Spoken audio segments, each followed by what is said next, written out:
আমাদের অবস্থা কি? আমাদের অবস্থাটা যেটা আমরা চিন্তা করি যে আমরা তিরমিজি শরীফের হাদিস নাম্বার 2260 নম্বর হাদিস, অন্যান্য হাদিসের কিতাবের মধ্যে হাদিস নিয়ে আসা হয়েছে। কোথাও হয়তো সনদ জয়ীফ, কোথাও কি সহিহ, কোথাও হাসান, কোথাও সহিহ লিগাইরিহি।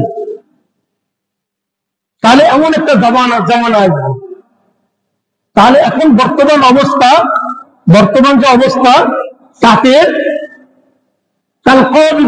জামা, আপনি হক পন্থা অবলম্বন করবেন আর আপনি শান্তি থাকবেন, হতেই পারে না।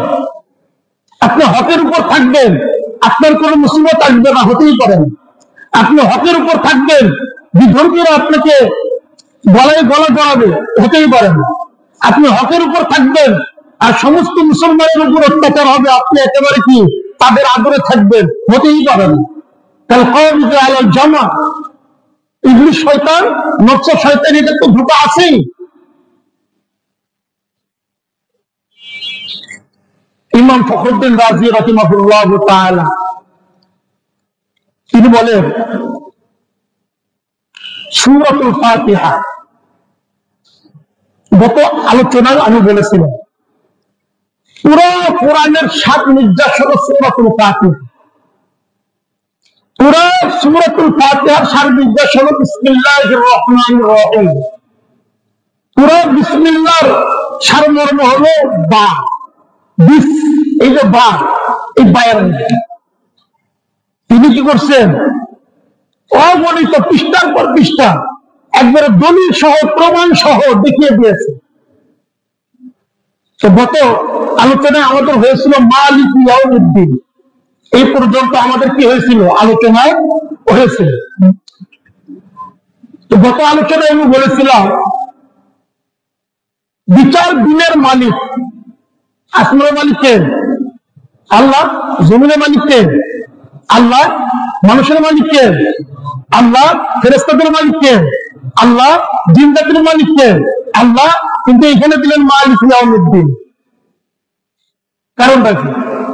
ইমাম ফখরুদ্দিন রাজি রাহিমাহুল্লাহ তাআলা যা বলেছিলেন ওটা আমি গত আলোচনায় বলেছিলাম যে মালিক ইয়াউমিদ্দিন কেন আল্লাহ তাআলা দিলেন, অন্যান্য তো সমস্ত কিছুর মালিক।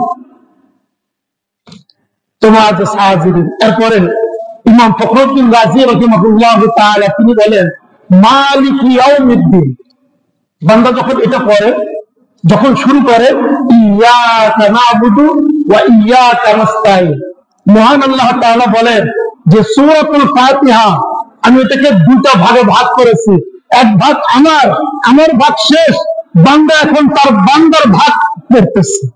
যখন বলে কি ইয়াকা না'বুদু, তার মানে মালিক ইয়াউমিদ্দিন এ পর্যন্ত আল্লাহ তাআলার ভাগ, বান্দা কি করতেছে, আল্লাহ তাআলার গুণকীর্তন করতেছে।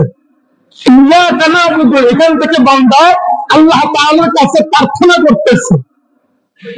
এটা কে দিয়েছেন? বান্দার বানানো না, মহান আল্লাহ তাআলা বানিয়ে দিয়েছেন বান্দাকে বলার জন্য। তার মানে কি, এর চেয়ে সঠিক আর কিছু না, এর চেয়ে সঠিক কি নাই, আর কিছু না। ইমাম ফখরুদ্দিন রাজি রাহিমাহুল্লাহ তাআলা তিনি বলেন সর্বশেষ আল্লাহ তাআলার গুণকীর্তন মালিক ইয়াউমিদ্দিন। এখান থেকে আল্লাহ তাআলা এই আয়াত যে নাযিল করেছে, এই আয়াতের ইশারাটা কি? বিগত আলোচনায় এই আয়াতের কারণ কি করেছিলাম, আলোচনা করেছিলাম। মালিক দিন, মালিকি ইয়াউমিদ্দিন, এই তিনটার কি করেছি, আলোচনা করেছি। এরপর ইমাম ফখরুদ্দিন রাজি রাহিমাহুল্লাহ তাআলা তিনি বলেন ইশারাতুন নফস, এখানে কি মালিক ইয়াউমিদ্দিন কোন দিকে ইশারা করতেছে? তো তিনি বলেন ইশারাতুন ইলাল মাআদ ওয়াল হাশর ওয়ান নাশর। তিনি বলেন মালিক ইয়াউমিদ্দিন, এটা আল্লাহ তাআলা সূরাতুল ফাতিহার মধ্যে যে দিয়েছেন, এটার ইশারা করতেছে কোন দিকে? ইলাল মাআদ, ইলাল হাশর, ইলান নাশর, মানে কিয়ামত। কিয়ামতের দিকে কি করতেছে? ইশারা করতেছে। কোন কোন মুফাসসিররা এই মালিক ইয়াউমিদ্দিন কেন দিলেন এটার আলোচনা এই কথা বলেছে। আর ইমাম ফখরুদ্দিন রাজি রাহিমাহুল্লাহ তাআলা তিনি বলেন ইশারাতুন নাস হলো মাআদ হাসর নসর। ইমাম ফখরুদ্দিন রাজি রাহিমাহুল্লাহ তাআলা তিনি বলছেন এই যে তিনটা মাআদ হাসর নসর, এটাকে বোঝার জন্য দুইটা বস্তু বুঝতে হবে যে আল্লাহ তাআলা আমাদেরকে কি বুঝাতে চাচ্ছেন। একটা হলো কি আকলিয়া, আর একটা হলো সামিইয়া। একটা হলো আকলিয়া মানে যুক্তিগত মেধা দিয়ে, আর একটা হলো কি সামিইয়া বা নকলিয়া, যেটা শোনা গেছে, যেটা বর্ণনা আসছে। তার মানে মুহাম্মদুর রাসূলুল্লাহ সাল্লাল্লাহু আলাইহি ওয়াসাল্লাম মাআদ হাসান নসর সম্পর্কে যে বর্ণনাগুলো নিয়ে আসেননি, আল্লাহ রাসূল বলেননি, বলছেন। তো বলছেন এখানে দুইটা বস্তুর দিকে ইশারা, দুইটা বস্তু আল্লাহ তাআলা বুঝাতে চাচ্ছেন বান্দাকে। একটা হলো আকলিয়া, একটা হলো নকলিয়া। আকলিয়া কি?